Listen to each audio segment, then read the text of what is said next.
రఘురామరాజు గారు. ధన్యవాదాలు అధ్యక్ష. గౌరవనీయులైన ముఖ్యమంత్రి వర్యులు గారు చెప్పిన వివరాలేమి మళ్ళీ నేను తిరిగి చెప్పదలుచుకోలేదు. అందరిలాగా నేను కేవలం కొన్ని సూచనలే చేస్తాను.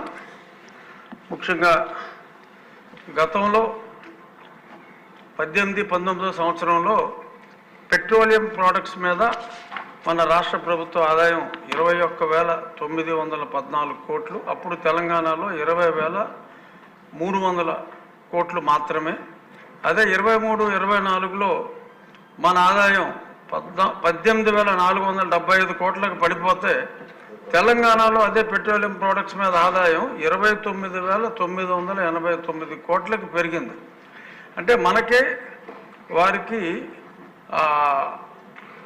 23-24లో వ్యత్యాసం సుమారు 10,000 కోట్లకు పెరిగింది.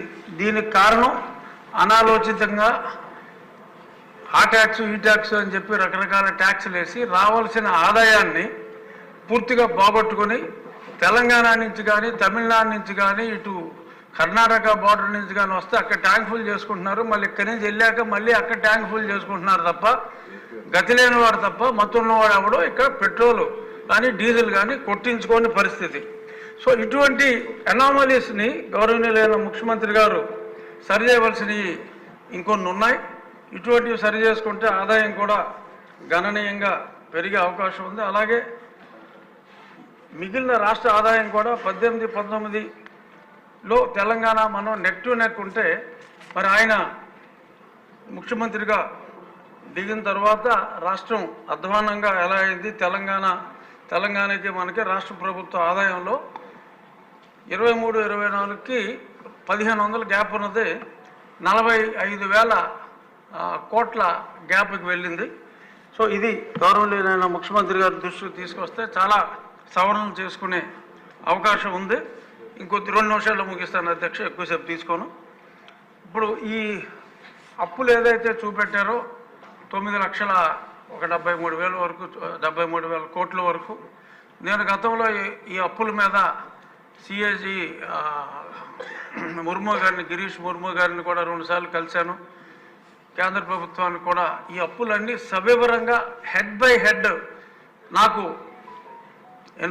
వచ్చిన information head by head cross verify చేసుకుంటే సుమారు 11 లక్షల కోట్ల రూపాయలు వచ్చింది. మరి ఇప్పుడు అది 9,73,000 అంటే డెఫినెట్గా గౌరవనీయులైన ముఖ్యమంత్రి గారు చెప్పినట్టు తవ్వి కొద్దీ ఇంకా వస్తున్నాయన్నారు. ఇంకా కనీసం 1,25,000 కోట్ల వరకు మీరు తప్పకుండా తవ్వవలసిన అవసరం ఉందని నేను పెద్దలకు తెలియజేస్తున్నా. ఎటువంటి అనుమానం లేదు.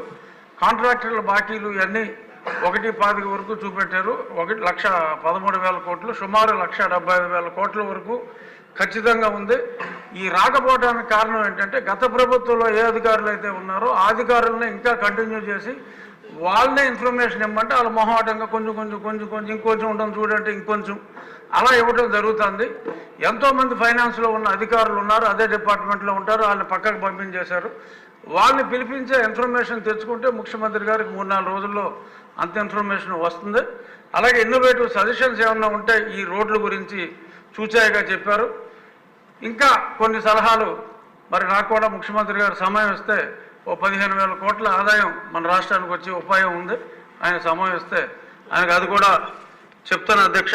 ఇక అన్ని విషయాల మీద మనం ఒక డీటెయిల్ చర్చ పెట్టుకుందామని ప్రతిదానికి అనుకుంటున్నాం. కానీ సభా సమయం మనం 10 దినాలు పెంచుకోకపోతే అవి మనం మాట్లాడుకుంటాం కష్టమవుతుంది అధ్యక్ష, మాటలకే పరిమితం అవుతుంది. కాబట్టి తమరు సభా సమయాన్ని ఈసారి కాకపోయినా వచ్చేసారైనా డిస్కషన్కి ఎక్కువ అవకాశం ఉండేలాగా పెంచమని మనస్ఫూర్తిగా కోరుకుంటూ ధన్యవాదాలు.